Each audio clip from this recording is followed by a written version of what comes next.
Good morning, Winterview, back again with another brief dialogue for his dear friend Annastacey. Once again, a little bit of a delay between recordings due to yet another technical fault. These dialogues are very infrequent at the moment, and I apologize sincerely.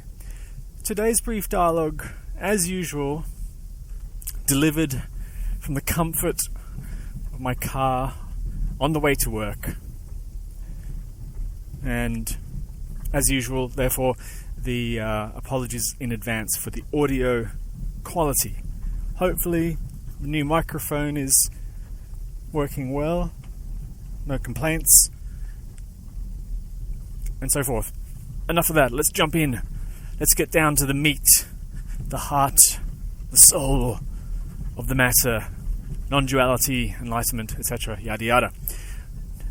Today's brief dialogue is on another model of understanding. Once again, as if I can remind you, that is, that these dialogues are really just models for the mind to latch on to. There's no power in these words, no magic that I'm weaving subtly, and so forth.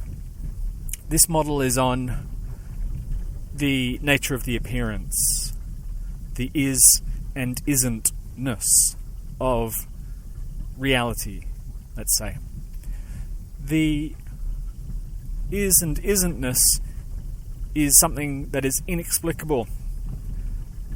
I have no idea how to describe something that is and isn't at the same time. So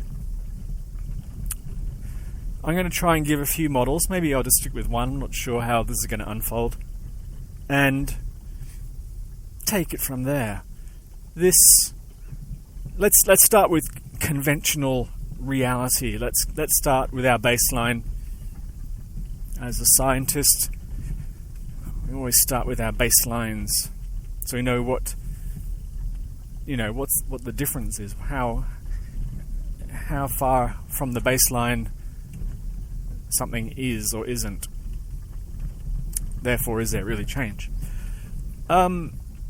The baseline is, for all intents and purposes, I'm a person. This is the common belief.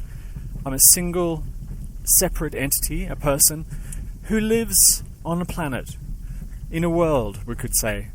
And in this world, there are things, there are objects. Everywhere I look, object. And the space between the objects... Because there are separate objects, there must be space between all objects to separate them.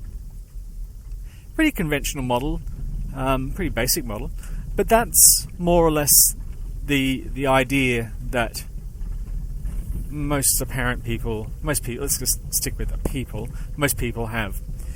The idea proposed, you could say, by non-duality is that understanding of the world is limited. It's not the full picture. The question is often then, if that's not the full picture, what is it that I'm not seeing?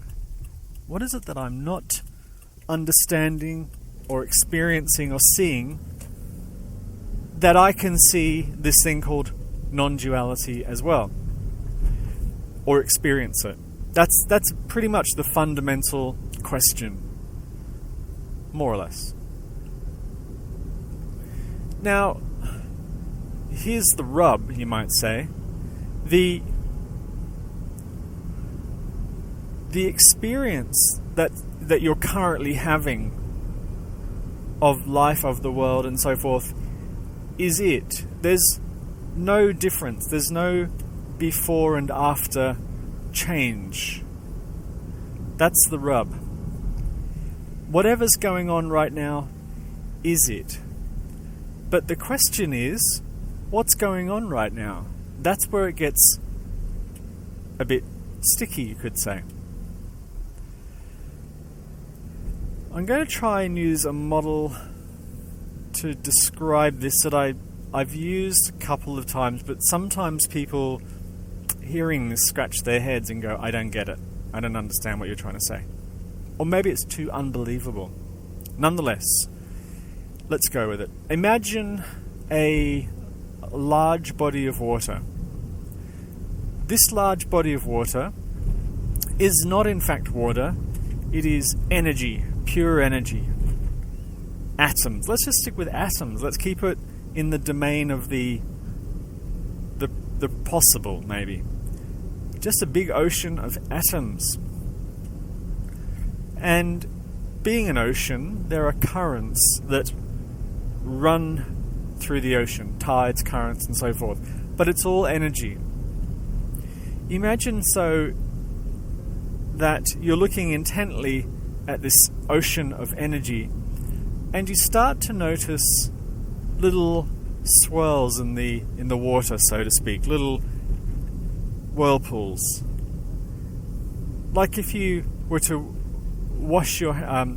scoop your hand through the energy, through the water, around the hand would form little miniature whirlpools and currents as you drag your hand. These currents would spin around very fast, slow down, and then sort of peter out, dissolve back into the energy.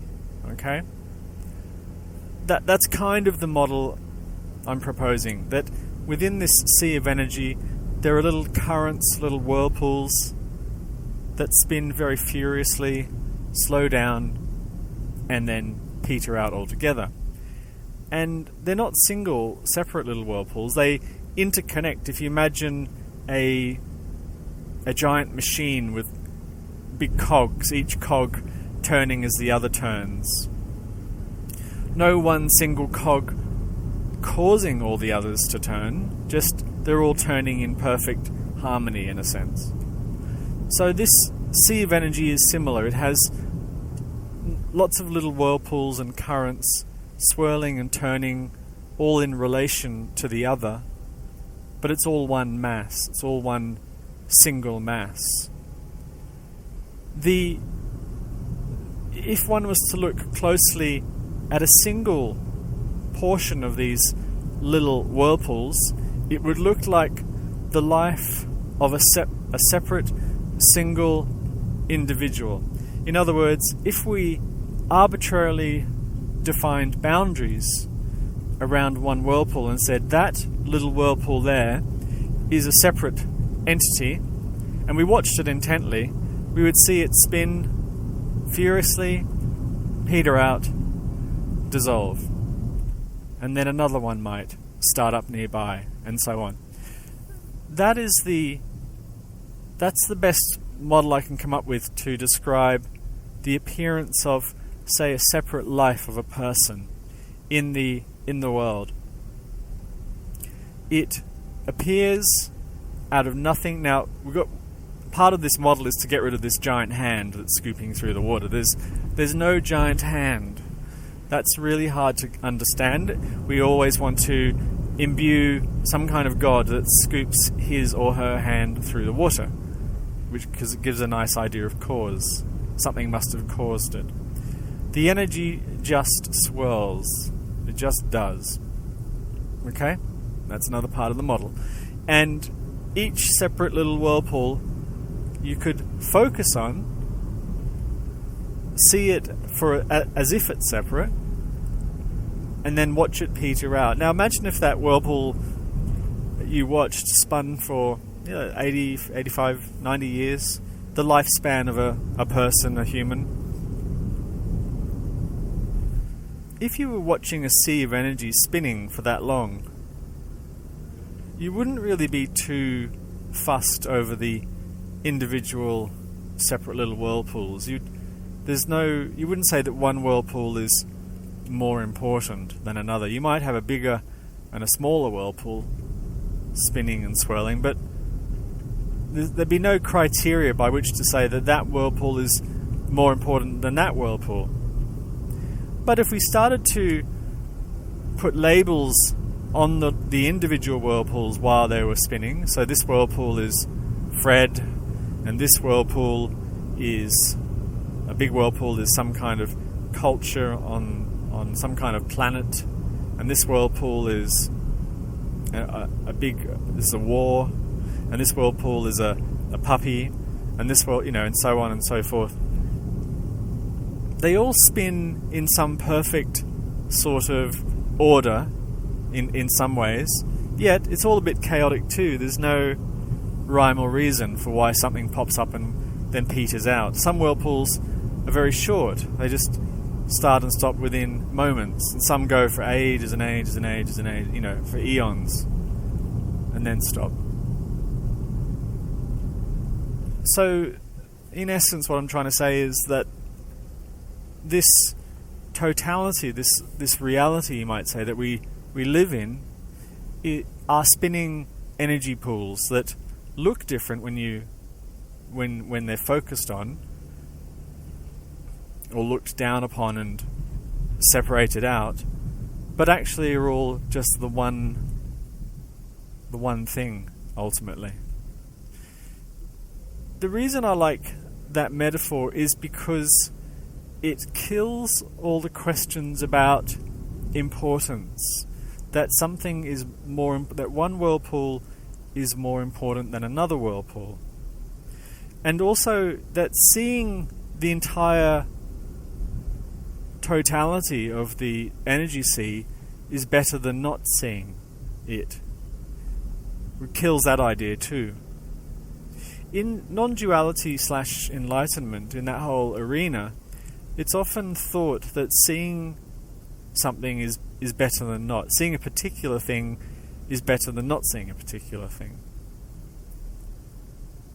It also crushes the questions of, well, it almost crushes them, of causality. Why this happens? Why?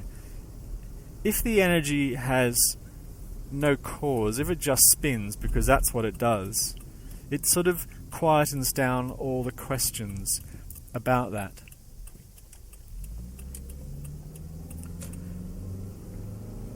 The life of the single whirlpool then is seen as no more significant than any other whirlpool. You couldn't make judgments that one whirlpool is better. It'd be impossible to make that call. One is better than another. They're either all equally as important, or they're not. Or they're not important at all, which kills the entire question, really, about importance. Questions about what should I do are killed as well. There's no question of what should I do. You just spin around like a pool of energy. You spin around like a pool of energy. Not because you're made to, not because there's a rule that says you have to spin around and so forth. It's just that that's what energy does.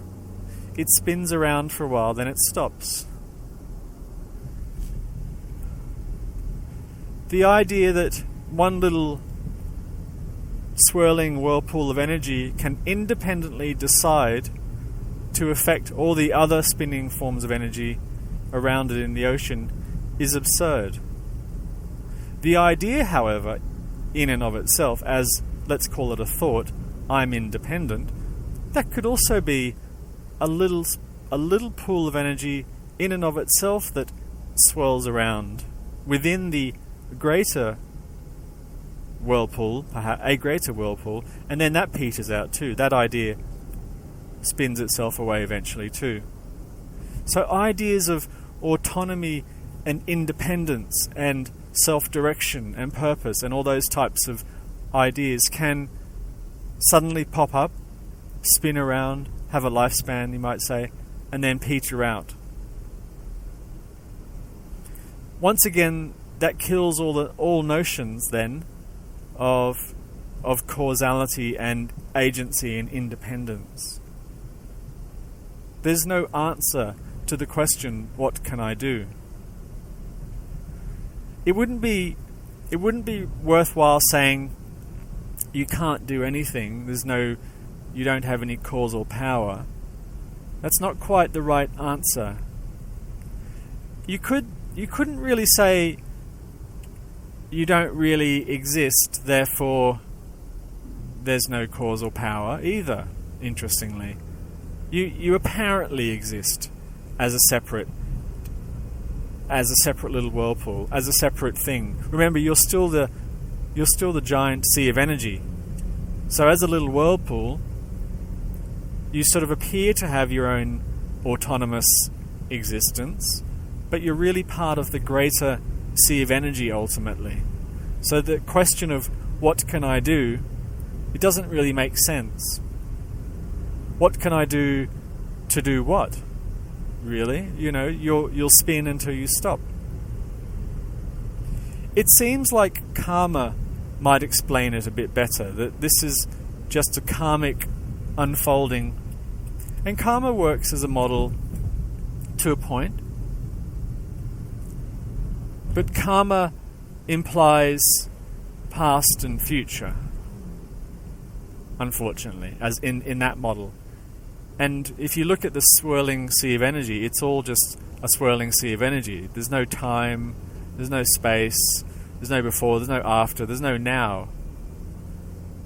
So the idea of karma has its limits as well. The question of enlightenment, of liberation, is answered too by this model. You couldn't really say that the individual little whirlpool becomes enlightened and sees all the other whirlpools in a certain way now, or this one whirlpool sees the entire ocean in a certain way. You couldn't say that. If anything can be awake, it must be the total sea of energy, because remember, it's all one. You can't have a separate part awakening and not the rest of it. It all must be awake already, and that must be a quality of the ocean, you could say. It must be a quality of the ocean.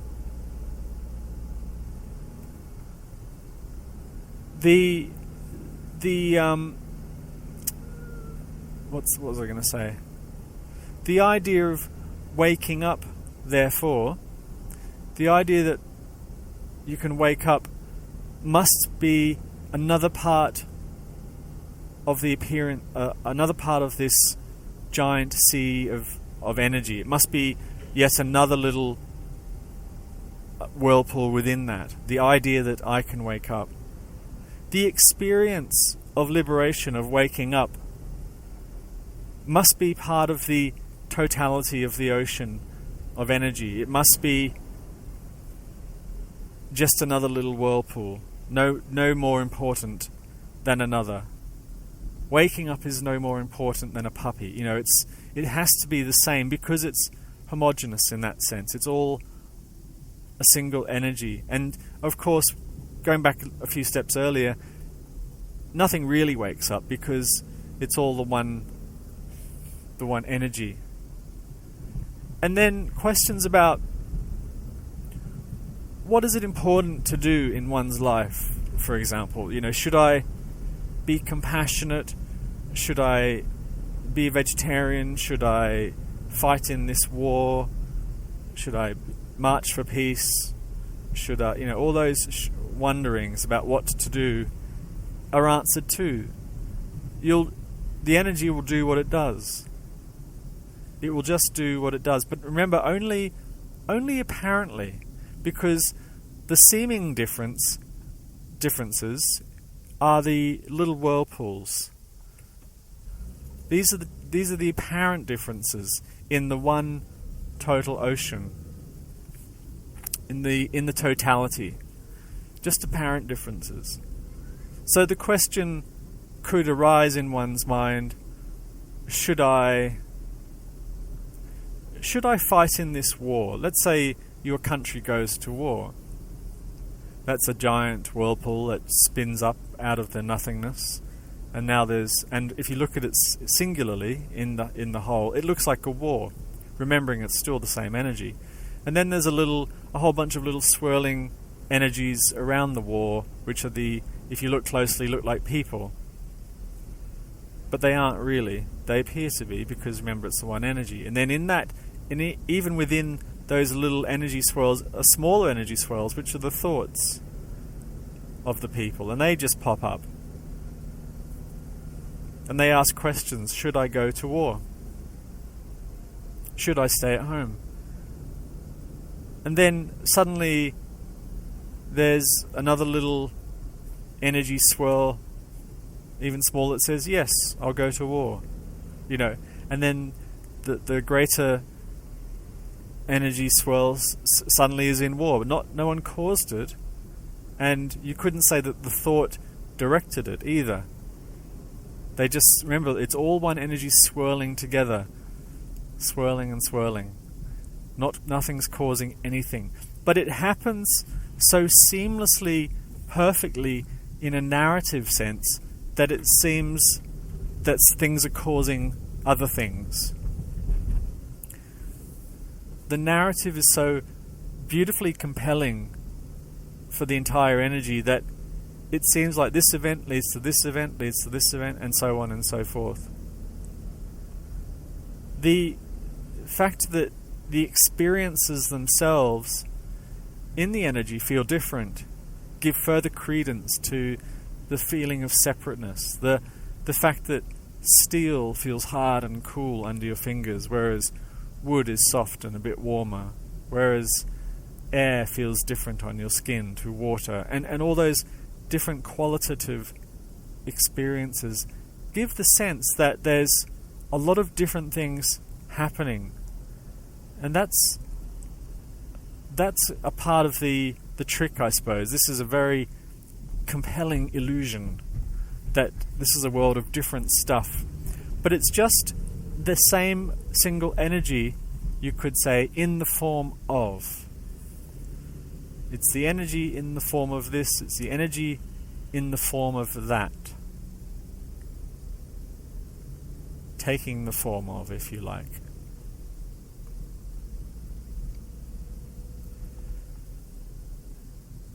The fact that someone even finds themselves, so to speak, interested in enlightenment or liberation is just some energy swirling for a little bit, and then maybe it stops. And then on the surface it looks like the interest stopped, or the person woke up, apparently. So, getting back to the original model, or the original understanding, it seems that I'm a separate person living in a world separate from other objects. That's how it seems. And that seemingness, because it's happening, apparently, it must be natural. It must be normal to see things like that. It's not an abnormality. You're not making a mistake, so to speak. And then one day, perhaps, you'll see the energy, you'll see the sea of energy, as well as the whirlpools. But remember, the sea of energy ultimately is indescribable.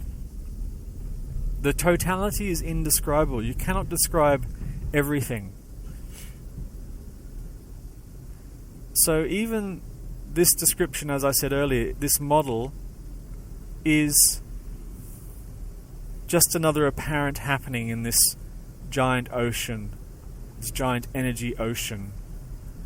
The model might apparently bring peace or calm or soothing in some way to some other energy swirl, but that's only apparently in the model, in the ocean. Only apparently. It only seems to do it. It doesn't actually do it, because it's all one energy.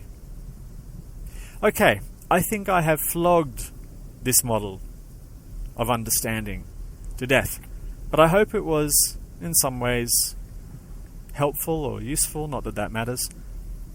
Just a personal quality of mine. I like to be helpful. I like to be useful. Right.